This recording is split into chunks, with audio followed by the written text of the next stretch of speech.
Build Your Business listeners. This is Matt Reynolds, your host for the podcast, and you are listening to what we are calling the legacy episodes. And really, these are the pre-episodes that really led to this podcast, the Build Your Business podcast. This is really my life's work and my brother's life's work in building your business. And so they were originally published in the Barbell Logic podcast as part of the Principles or Coaching Success series, but really touch on similar topics to the Build Your Business podcast: how to improve your productivity, how to set and accomplish your goals, deprioritize urgent tasks, to focus on what is most important to you, and most importantly, to become a better person and leader and business owner overall. I'm proud to bring you these podcasts. Again, many years of life's work, several years of podcasts, and several decades of business ownership. Hope you enjoy them and learn from them. You're listening to Barbell Logic, the podcast where we talk about what it means to experience strength and how you can use simple, hard, and effective strategies in training and nutrition to improve your life. It starts with meeting you where you are right now and finding lasting solutions. Welcome to the show.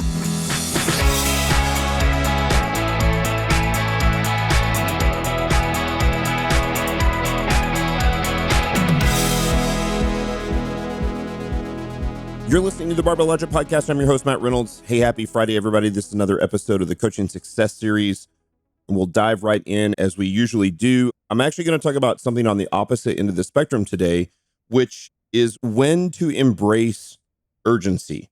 I've written this book, Undoing Urgency, about removing urgency from your life, focusing on the important things, all that sort of stuff. And of course, we consider the quadrants.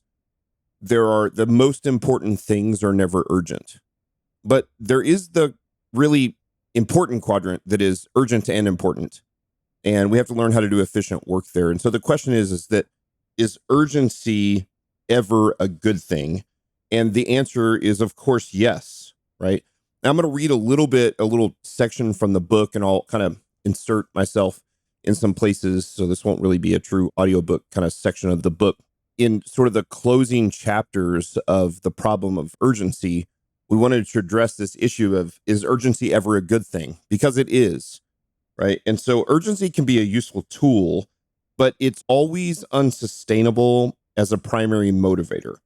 There have been a few times in our business at Barbell Logic when urgency was exactly what we needed. Early in the business, we had licensed a name from another company to use in branding the business's online coaching service.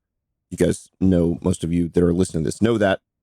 Without warning, that company decided to revoke our licenses back in 2019. We had two choices. We could shut down completely and figure out how to move forward, or we could rebrand the entire online coaching product overnight. We chose to rebrand in an all hands on deck, all-nighter, right? And first off, shout out to Josh Veach, my CMO now, who was not my CMO then, who actually wasn't an employee of the business, but was the guy that kind of ran our website. He had owned his own small business at the time. He stayed up all night long. When everybody woke up the next morning, we were Barbell Logic Online Coaching, so much so that the talk online was that we had instigated this. We hadn't. It had been sent to us, and about 12 hours later, we had completely rebranded. New logos, new website, everything. We chose to rebrand, all hands on deck, right? All-nighter. Fortunately, we had been in a bit of a cold war with this company, and it's kind of what we call it internally. And so we had thought about like what will be the outcome if this sort of thing happens. And so we had kind of planned for, if this happens, here's the contingency plan. So we had sort of planned for rebranding if that was necessary. We never really wanted that, but we knew that that was a possibility. So we had planned for that for some point in the future, but still we had no choice but to completely overhaul our internal and external branding, giving birth to Barbell Logic Online Coaching literally overnight. And then later, during that same legal conflict and what ended up being a lawsuit, we faced a pending injunction that listed 473 items that needed changing, that this company wanted pulled down from the internet or whatever. Updating or removal from our website, social media channels, YouTube videos, every content channel, page, post, medium, etc. And we knew that if we could do that before Monday, when the injunction would be filed, it would take the wind out of any subsequent challenges. So we turned those 473 items into a checklist and got to work. I remember having a conversation with my attorney, and he said, you've never heard what they don't want online. Now you got a list. So you have to make a choice. Either these 473 mostly content pieces are something that they don't like, and you can choose to fight for them because they're part of your life's work is in content, or you can just pull them and say, we did exactly what you asked us to do. And so that's what we did. So we turned that 473 items into a checklist. We worked round the clock, put all hands on deck. I was actually in Mexico at the time. I had several, even many vacations, a lot of vacations in a row where something dramatic or urgent happened, this being the greatest of those. So for about 24 hours on vacation in Mexico at a resort with just my wife, I didn't get to enjoy vacation. I had to do urgency. And so 36 hours later, 24 hours later, 36 hours later, we were completely done. I remember having a call at like 8 p.m., 9 p.m. on a Friday night. I believe that's the only time I've ever done that in nearly 10 years of owning this business. And I remember there were employees that were like, do we have to do this? Can this not wait till Monday? It was like, in fact, it can't. If we can reach out to them by Sunday and say, done, all the stuff you hate is gone, it gave us an incredible leg up. And so we were done by the end of the weekend. But what it did, that intense urgency and importance, galvanized the team in a way that I've never seen before. And there are other places where this has happened, right? Where the urgency has a galvanizing effect. Like there's a thing that must be done and you clear your schedule. I think I talked about this a little bit last week where I just cleared my schedule for 12 days before I went on vacation. The important was becoming urgent. And I was able to focus on the urgent and important. Things that used to be important and not urgent are now important and urgent. I couldn't believe the amount of stuff I got done when I didn't have meetings and Zoom calls and sales calls and all that sort of stuff. So it was extremely galvanizing as a team. Like it was one of my favorite books. I've talked about this on the podcast several times. It's called The Hard Thing About Hard Things. If you're a business owner and you've been a business owner for a while, not you're a brand new business owner, but you've been a business owner and you have some employees and there's some stress, that's one of the best books I've ever read. I've read it probably 7 to 10 times. There is something cathartic for me. By the way, those of you psychiatrists and psychologists out there can figure this out and break this down.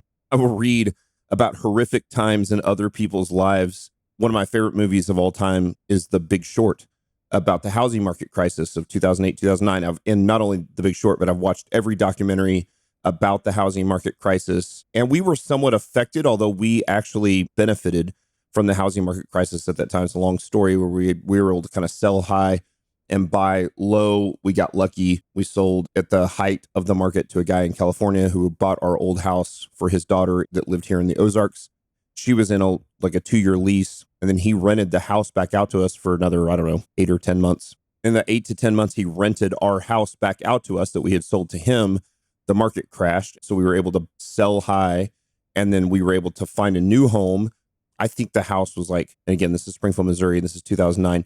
It was it had sold for $275,000, 2 years before, and we bought it for $160 or $165, something like that. And so we really benefited from that. But that's not the reason that I love those things. It's because you see the intense urgency as Lehman Brothers and Goldman Sachs and Bear Stearns are going broke and they're failing. You've got the guys at the Federal Reserve, you've got the Treasury Secretary. They are, for right or wrong, tremendous urgency and tremendous importance. And for us at Barbell Logic, when we've experienced that, there's an incredible galvanization that happens with the team. And so in The Hard Thing About Hard Things, they were literally at a point where they were about to go broke. A business that would later sell for $4 billion, had no money, couldn't make payroll, brought everybody in, put them in a crappy motel, bought a bunch of pizza and beer, and they brought everybody in and had one night of we're going to enjoy ourselves tonight. And the CEO got up, Ben Horowitz, and he said, here's where we're at. Doesn't look good. If you want to leave now, you can leave now. It's totally fine. There's no hard feelings.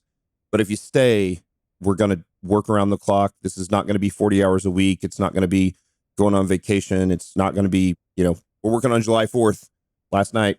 we're working through the weekends. It was the most galvanizing thing that happened to the team. Of course, the team got, stock options and equity. And then when they sold later, everybody stayed. So they ended up losing 2 employees that day and kept everybody else. And they got up the next morning, got to work and crushed it, working 16-hour days. That was one of the most galvanizing times for our team. And so urgency can drive macro-focused work for a time. It can draw the team together and help them reach extremely important deadlines. Every company and every family will experience times of urgency. You'll have these in your lives where you can't avoid them. They often get dropped in your lap and they're a surprise. They catch you off guard, right? What makes urgency work for you rather than bury you is clear priorities, a clear end date, a deadline, action items, and metrics for completion. With these in place, Parkinson's law, which is the law that says that work will fill up the time allotted to it. So if you give somebody 2 weeks to complete a project, they'll take 2 weeks. If they say it takes 2 days, they'll figure it out in 2 days. I heard a story about Elon Musk when he bought Twitter and was switching over to X. He wanted to shut down the Sacramento hosting service. They had a lot of their web hosting was there. And he said, I need you to get this down in 6 weeks. And the team said, 6 weeks? It's going to take 6 months to shut down that side of things. And he said, you know what? Don't do it in 6 weeks, do it in 6 days. And of course, there was a massive, and again, I'm not saying that was all the right decision, but he created tremendous urgency and importance. And they said they couldn't do it. And he had taken off, I think, from LA and was flying to Austin, where they had moved, just playing around, and flew to Sacramento. Literally, he'd been in the air for an hour or 2 hours and turned it around and flew to Sacramento and stopped at the web hosting service that they had, the offices and where they did that. He just cut the cords. He just cut them. And he's like, actually, you can do it in 30 seconds. See how this works? And so now, here's what I would say. He fired or lost 80% of his employees, but I'll bet the 20% he kept are incredibly galvanized at Twitter, right? Again, this is definitely not a political statement about how he's handled that. I have no idea. I don't have behind the scenes sort of knowledge. I don't know what's going on. I know that for us, when we've been dropped a tremendous amount of urgency in our lap, or we've been caught off guard, and we have an all hands on deck sort of call, the cream rises to the top, and you see very quickly, and what I'm very grateful for is my staff at Barbell Logic, almost across the board, nearly 100%, if not 100%, jumped in and did the work that needed to be done to save the company. And had we not done that, I don't know that we would exist today. As soon as you do those things, you set your priorities, you set your deadline, you know what is completed work, it takes Parkinson's law, forces it to speed up at best or at worst. So just remember that when the project is done, when you get through the urgency, you have to return back to the normal baseline and let the urgency pass. There is a thing that will occur when you live in urgency, in a heightened state of awareness, and your adrenal glands are constantly running and fatigued, that it's hard to get out of that urgency mode. You have to remember that is completely unsustainable. It can be absolutely good. We'll look back on the times in our life at Barbell Logic and say, these were some of those things that were at the moment felt like some of the worst, hardest, stressful, anxiety-inducing times in the business. And yet we'll look back on them with nostalgia and say, they were also the most galvanizing time. And I don't remember the anxiety and the stress as much as I remember the galvanization of the urgency and what it did to the team. That's when it's time to embrace urgency. So for us, the practice of tackling urgent projects has helped us learn incredibly more about resource allocation, about how to set action items for maximum efficiency, and the role of really those metrics, those major targets to improve, the metrics that matter in making decisions. And that's why we use the game plan. That's why it's there. And so there are times when the game plan is set up to be these are the things we need to accomplish, in the next month or the next quarter or even the next year. And there are times something gets dropped in your lap and we're we got to get this done in the next 36 hours. Everybody clear your schedule. It doesn't matter what's on the schedule. It's cleared. This is live or die, not literal life or death, but it's life or death of the company. And so you shouldn't have to do that very often. I can go back in the 10 years and there's just less than a handful of times that those things have occurred. But when they've occurred, they're galvanizing. And when they only occur once every 2, 3, 4 years, then you don't build up animosity with the staff, right? It's not like I've seen there's lots of meme pages on Instagram of like bad bosses who ask their employees to come in and work like every weekend or every other weekend or all the time. Like I would never do that. And so you save the urgency for when it's really the most important. And then when it is, and it's time to go, it's go time. And you've built up the kind of social credibility with your staff and with the people around you, or sometimes your family. I mean, there's been times in our life, even obviously before that, where it was like, we can't pay the electrical bill and the electricity is going to get turned off. And so we have to come up with $350 to pay the electrical bill, or we're not going to have electric. We're going to wake up tomorrow morning and there won't be electricity.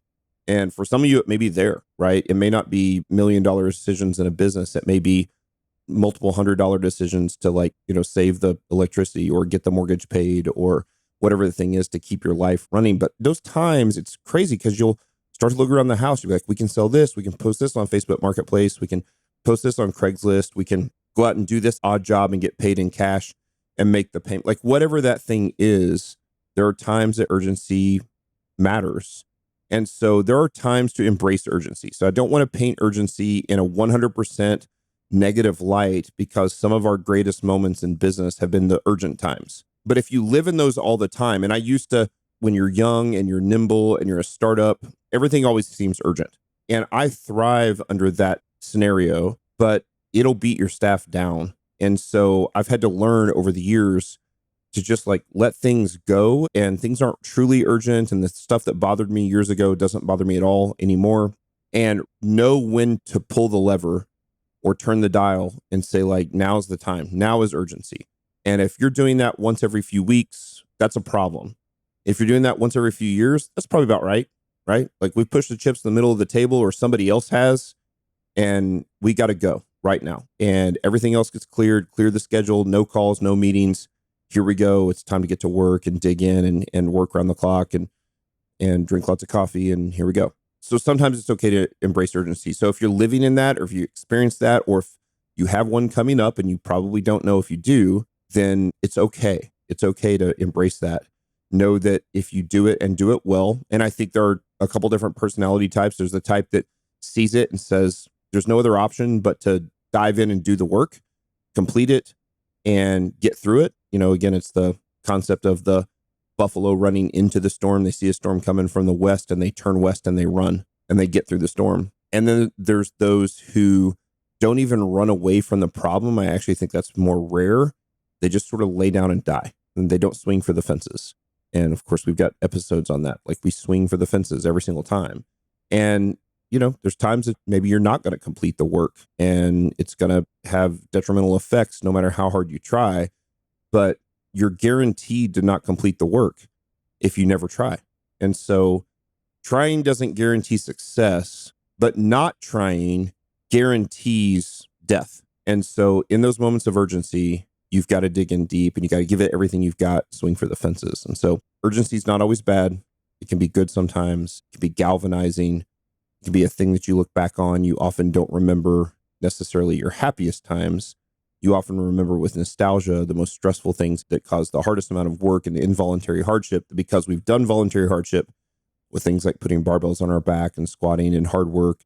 Even when we don't feel like it, we are better prepared to handle involuntary hardship of urgency and importance when it hits. And we'll then look back years down the road with nostalgia and go, you know what? I'm actually glad all that stuff happened. We came out on top in the end, painful as it was extremely galvanizing. And so don't always avoid the urgency, mostly avoid the urgency, but understand that when the stakes are high and the timeline is short, you can dig in deep. You can call in friends, family, close staff, and say, we got to get to work. We got to work. We got a job to do. Here we go. So there you go. That's when it's okay to embrace urgency. This has been another episode of the Barbell Logic Podcast Coaching Success Series. Hope it's brought you value. If it has, we'd love a 5-star review. Excited I got to be on the Right About Now podcast with Ryan Alford that posted this week. It's the #1 business and marketing podcast. If you haven't checked that out, please check that out. The Right About Now podcast on the Radcast Network. They do over 1 million downloads a month. We got to talk about all things in the business, from the online coaching to TKC to undoing urgency in the book. Fun updates there, stuff you guys probably haven't heard before, and some stuff you have, I'm sure. So that's where we're at. If things are going well, got a lot of big trips planned with Mission Control, and get to go to the All In Summit coming up. And I'm going to get to go hang out with Hormozy with Alex and Layla in Vegas next month, which will be fun. I have the SaaStr conference. So we got fun stuff coming up for us, important for us. Those are super important things that are not urgent yet. They'll be urgent soon. Excited to dive in and figure out how we best leverage those big trips to get the greatest return on investment for us. That's what it looks like for us right now. Also, just a shout out to the dev team and what they're doing at Turnkey Coach. Obviously, this podcast is always brought to you by Turnkey Coach, which is the most efficient and best online coaching software on the planet, helping you to do what you do best, which is coach, or if you're a client, really fading into the background and allowing you to interact with your coach as much as possible. Man, it got some great stuff coming up for Turnkey Coach with the native apps. Saw the fresh design for the native apps. It's always worked really well. It's got great UX. We hadn't really focused on UI until recently. And so the user interface and the design and the beautification of the product and the flow and all that sort of stuff, it's just been great conversations I've seen be done with the dev team. So very grateful to Andrew Jackson and the entire dev team for the work that they've done there.